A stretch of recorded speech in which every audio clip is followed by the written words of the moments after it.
마태복음 18장 1절부터 4절 말씀은 하늘나라, 천국에서 큰 자가 누구인지 묻는 제자들에게 예수님께서 대답하신 내용을 다룹니다.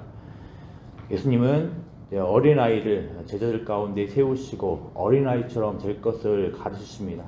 그래서 구체적으로 예수님은 이 4절에서 제자들의 질문에 대해서 답변하시고 10절부터 14절에 이제 나머지 내용들을 통해서 어린아이와 같은 자들이 누구인지, 그 어린아이 같은 자들이 누구인지, 그들을 어떻게 대해야 되는지를 확대 적용을 하십니다. 먼저 본 내용들은 앞선 사건, 예수님과 제자들이 성전세를 내신 사건과 이어집니다. 예수님과 제자들은 하나님의 아들들인데 성전세를 내었습니다. 성전세를 내지 않아도 되는 하나님의 아들들인데 성전세를 내신 겁니다. 아마도 제자들은 이런 특권을 지닌 하나님의 아들이라는 사실에 마음이 이끌려서 천국에서 누가 큽니까? 라는 질문을 던진 겁니다. 이제 예수님께서 메시아로서 예루살렘에 입성하여 하늘나라를 이루실 것인데, 천국을 만드실 것인데, 이때 하나님의 아들들인 제자들은 자신들의 서열에 대해서 궁금해한 겁니다. 그래서 천국에 누가 큽니까? 라는 질문을 던진 겁니다. 그런데 예수님의 답변은 어떻습니까? 제자들의 이런 기대와 어울리지 않아 보이는 말씀을 하십니다. 먼저 예수님께서 제자들 가운데 한 어린아이를 세우셨다고 합니다. 당대 어린아이는 사회적 지위가 굉장히 열악한 계층입니다. 그래서 자신의 주장을 내세울 수 없고 어른들의 결정에 의해 그대로 복종하며 어른들을 의존하며 살아가는 자들 뿐입니다. 예수님께서는 이렇게 사회적 지위가 열등한 이런 어린아이를 제자들 가운데 세우신 겁니다. 그러면서 제자들도 돌이켜 이런 어린아이들과 같이 되지 아니하면 결단코 천국에 들어가지 못하리라고 말씀을 하신 겁니다.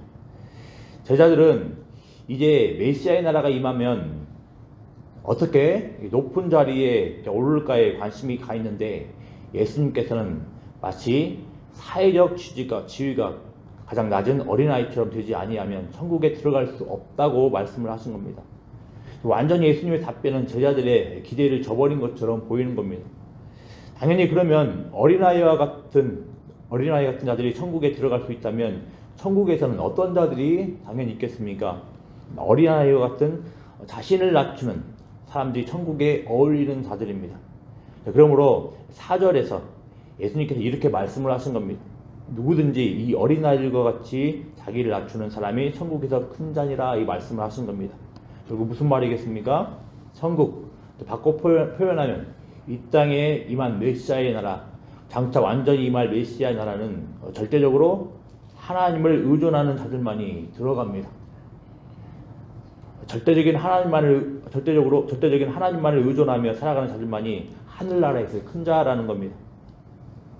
하늘나라는 세상의 가치를 따라서 서로 높은 자리에 관심을 두고 그 자리를 쫓는 자들로 구성된 공동체가 아니라는 겁니다.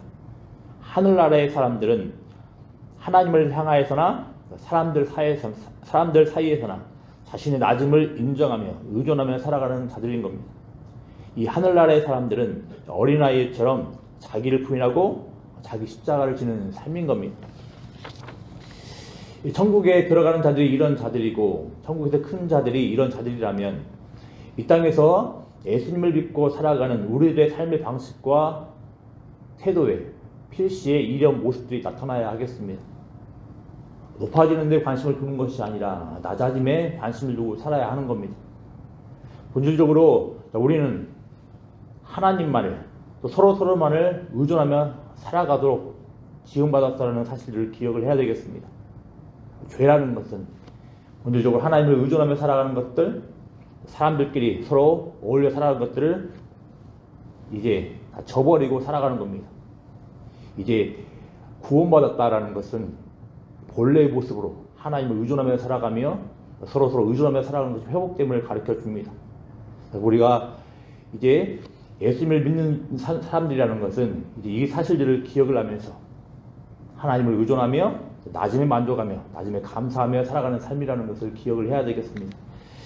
그래서 5절부터 9절에서는 이런 낮은 작은 어린아이를 영접하는 것과 영접하지 않는 것에 따라서 운명이 바뀔 수 있음이 언급됩니다. 자, 5절에서 예수님은 또 굉장히 충격적인 말씀을 하십니다. 사회적 지위가 굉장히 열등한 이런 어린아이들은 예수님의 이름으로 영접을 하면 곧 예수님을 영접하는 것이라고 말씀을 합니다. 아무리 사회적으로 지위가 낮은 자라고 하여도 이런 자는 예수님과 연결되어 있는 겁니다. 그러니 6절 말씀이 이해가 갑니다. 6절 말씀에서 뭐라고 이야기를 합니까? 누구든지 나를 믿는 이 작은 자 중 하나를 실족하게 하면 차라리 연자 맷돌이 그 목에 달려서 깊은 바다에 빠뜨려지는 것이 나으니라 말씀을 하십니다. 아무리 사회적 지위가 낮은 자라 하더라도 이런 자는 예수님과 연결되어 있기에 이런 자를 실족하게 하는 것은 큰 심판을 받게 될 것이라 라는 겁니다. 6절에 나오는 연자 맷돌은 나귀가 돌리는 맷돌입니다. 그러니 굉장히 큰 힘이 필요한 무거운 맷돌인 겁니다.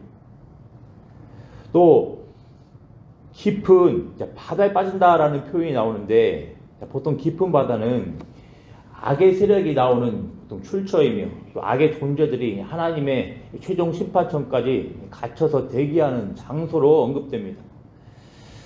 6절에서 이렇게 연자 맷돌과 그리고 바다가 연결되어 있다라는 것은 그만큼 예수님과 연결된 어린아이를 실족하게 하는 것이 엄중한 책임을 받는 것임을 알려주는 겁니다. 여러분 안타깝게도 이렇게 실족하게 하는 일이 없을 수는 없다고 합니다. 세상에서는 불가피하게 나타나는 일들이라고 합니다. 그렇지만 불가피하게 이런 일들이 나타난다고 해서 이런 실족시키는 행위에 대해서 어떤 책임이 임하지 않는다라는 것은 아닙니다. 실족하게 하는 그 사람에게 화가 있다고 말씀을 하십니다. 그래서 8절, 9절에서 이렇게 누군가를 실족하게 하는 자에 대한 엄중한 경고의 말씀이 나옵니다.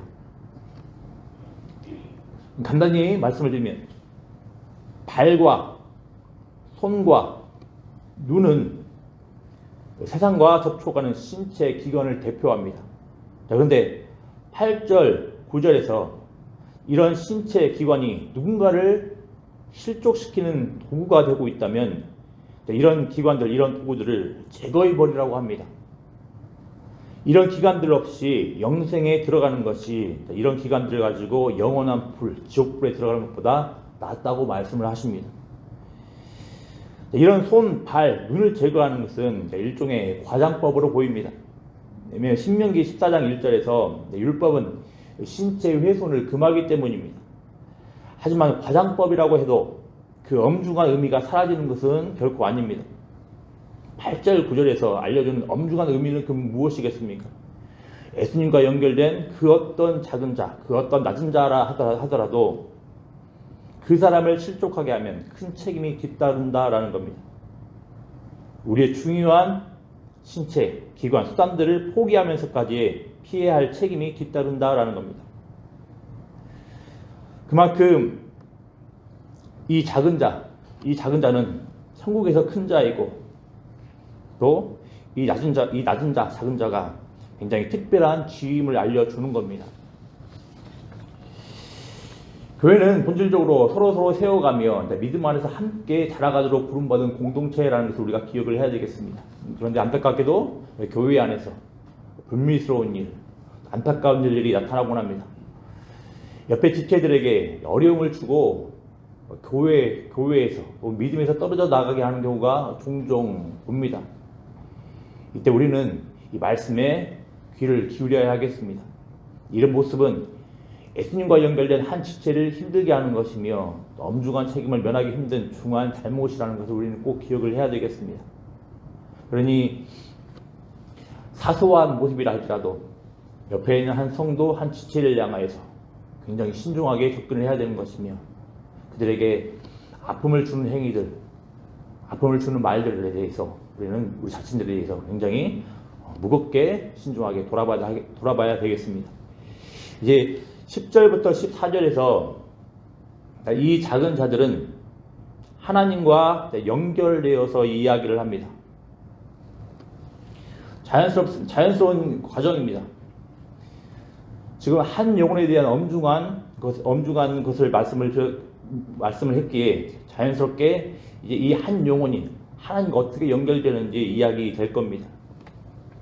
10절에서는 이 삼가 이 작은 자 중에 하나도 업신여기지 말라라고 이게 시작을 합니다. 업신여겨도 되는 사람은 없는 겁니다. 왜이겠습니까? 예수님과 연결되어 있고 하늘과 연결되어 있기 때문입니다. 10절에 언급되는 그들의 천사들이 나오는데 여기서는 좀 설명이 필요할 것 같습니다. 여기서 언급되는 그들의 천사는 일종의 개개인을 향한 수호 천사의 의미라기보다는 하나님과 천사들이 함께 있는 것으로 묘사되는 일종의 하늘 궁정, 하늘 법정 등에서의 천사들입니다.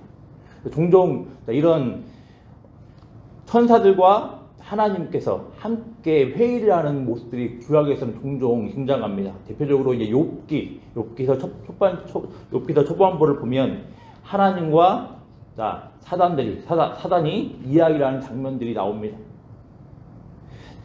구약에서 이런 모습들이 등장하는데 지금 오늘 본문에 등장하는 모습들이 천사들이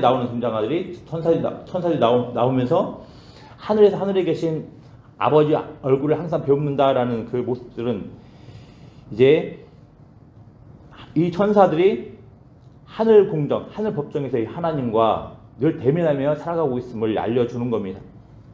근데 이 천사들은 낯선 문맥에 따르면 작은 자, 낮은 자를 실족시킨 자들에 대한 이야기를 하늘에 전하고, 하나님께 전하고 하나님의 판별을 기다리는 자들입니다. 그만큼 이 작은 자에 대한 하나님의 관심이 시대하다는 것을 지금 알려주는 겁니다. 하늘의 법정, 하늘의 관심, 하나님의 관심은 굉장히 우리 인간적인 생각으로 봤을 때는 굉장히 사소해 보이고 무시해도 될 만한 조그만한 사람, 작은 사람, 낮은 자에 대해서 굉장히 깊은 관심을 가지고 있다는 것을 알려주는 겁니다. 그래서 이제 12절부터 14절에서는 양 100마리 중에서 길을 잃은 양 한 마리를 찾기 위하여서 애쓰는 목자 이야기가 나옵니다. 이 비유를 말씀하시면서 예수님께서 제자들에게 역으로 질문을 하십니다. 반문을 하십니다. 그렇다면 너희라면 어떻게 하겠느냐? 무엇을 기뻐하겠느냐? 이제 지금까지 예수님의 답변을 들은 제자들, 12절부터 14절의 비유를 들은 제자들은 이 답변을 해야 됩니다. 반응을 해야 됩니다. 무엇이 하나님께서 기뻐하시는 뜻이며 무엇이 정말 하나님께서 원하시는 것인가? 제자들은 답변을 해야 됩니다. 최종적인 답변을 가장 말씀해 주시는 하나님의 뜻이 무엇이겠습니까? 바로 14절 말씀입니다. 우리 14절 말씀 같이 한번 읽어보겠습니다. 이와 같이 이 작은 자 중에 하나라도 이룰 것은 하늘에 계신 너희 아버지의 뜻이 아니니라 그럽니다. 하나님의 뜻이, 하늘에 계신 하나님의 뜻이 이렇습니다. 12절에 보면 오늘날에 우리 경제적인 가치로 따졌을 때, 계산적인 사고방식으로 따졌을 때 굉장히 이해가 가지 않는 모습들이 굉장히 나옵니다. 양 100마리 중에서 하나를 잃었는데 그 99마리를 산에 두고서 길 잃은 양을 찾는 모습을 보입니다. 오늘날에 우리의 경제적인, 계산적인 사고방식을 따라 보면 이해가 가지 않는 부분입니다. 물론 그 당대의 양을 향한 목자의 일반적인 생각들을 고려하면 우리가 이해를 할 수 있겠으나 오늘날에 우리들의 사고방식으로 바라본다면 굉장히 이해가 가지 않는 부분입니다. 그만큼 한 영혼에 대한 한 낮은 자, 한 작은 자에 대한 하나님의 관심이 지대하다는 것을 분명히 알려주는 겁니다. 교회가 대형화되어지고 교회가 성장할수록 성도 한 사람 한 사람, 진짜 한 사람 한 사람의 중요성이 점점 약화되는 경향들이 있는 것으로 보입니다. 하지만 분명히 오늘 말씀을 통해서 살펴본 것처럼 이런 것들은 하나님의 뜻과 배치되는 것을 우리는 기억을 해야 되겠습니다.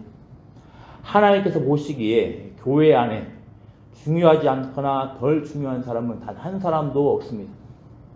사회적 지위가 낮아 보인다 할지라도 굉장히 어떤 사람들이 이 세상의 관점으로, 이 세상의 기준으로 바라봤을 때, 굉장히 객관적인 기준으로 바라봤을 때 굉장히 연약하고 무시해도 될 만한 그런 모습을 보인다 할지라도, 교회에서는, 하나님의 관점에서는 중요하지 않거나 덜 중요한 사람이 단 한 사람도 없다라는 겁니다. 우리가 이 사실들을 기억을 하면서 하나님의 관심이 바로 이 작은 자, 이 낮은 자에 있다는 것을 꼭 기억을 하면서, 이 사실을 기억을 하면서 우리 교회 안에서 성도들을 대해야 되겠습니다. 또 동시에 꼭 잊지 말아야 될 것들은, 이 문맥을 따라서 살펴보면 예수님께서 실족하게 하는 일들이 있을 수는 있겠지만, 이 실족하게 하는 그 사람의 화가 있도다 말씀을 하시면서 굉장히 강한 경고의 말씀을 하십니다.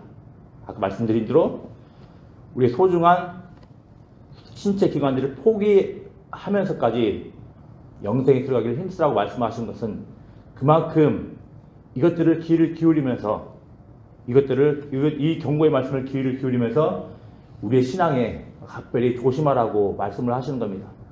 이것은 무슨 말씀입니까? 이렇게 불미스러운 일을 인하여서 혹시라도 하나님의 뜻을 배치하여서 하나님의 뜻을 거슬러서 무거운 책임에 처해질 수 있는 한 사람 한 사람을 위하여서 예수님께서 동일한 관심을 가지시고 염려하고 계시는 것을 알 수가 있는 것입니다. 이렇게 예수님께서는 동일하게 한 성도, 한 지체를 향하여서 깊은 관심을 가지고 계시고 또 깊은 또 애정을 가지고 계신답니다. 이런 사실을 기억을 하시고서 우리 교회 안에서 주의 몸된 교회, 주의 마음을 품고 한 영혼 한 영혼을 섬겨나갈 수 있는 복된 은혜가 있기를 기도합니다. 기도하겠습니다. 아버지 하나님 감사합니다. 하나님, 우리의 메말라버린 심령들, 우리의 닉닝해버린 심령들이 아버지 하나님의 마음을 품을 수 있도록 은혜를 나여 주시길 소망합니다. 하나님, 예수님의 마음을 품을 수 있도록 은혜를 나여 주시길 소망합니다. 하나님, 동시에 아버지 하나님의 예수님의 그 중한 경고의 말씀을 귀 기울이게 하여 주시고, 옆에 있는 한 지체, 옆에 있는 작은 자, 옆에 있는 낮은 자를 향하여서 깊은 관심을 가지고서 바라볼 수 있도록 은혜 하여 주시길 소망합니다. 아버지 하나님, 우리의 마음이, 우리의 시선이 세상에 타락해버린 마음으로, 타락해버린 시선으로 그들을 바라보지 않게 하여 주시고, 예수님의 마음으로, 하나님의 마음으로 품고 그들을 위하여서 기도하며 품어나갈 수 있도록 은혜 더하여 주시옵소서. 그래서 주의 공동체 안에서 단 한 사람도 소외되지 않게 하여 주시옵시고, 하나님의 마음을 품고서 서로를 섬기며 아름다운 공동체로 세워나갈 수 있는 복된 은혜가 있게 하여 주시옵소서. 감사드리며 예수님의 이름으로 기도드리옵나이다. 아멘.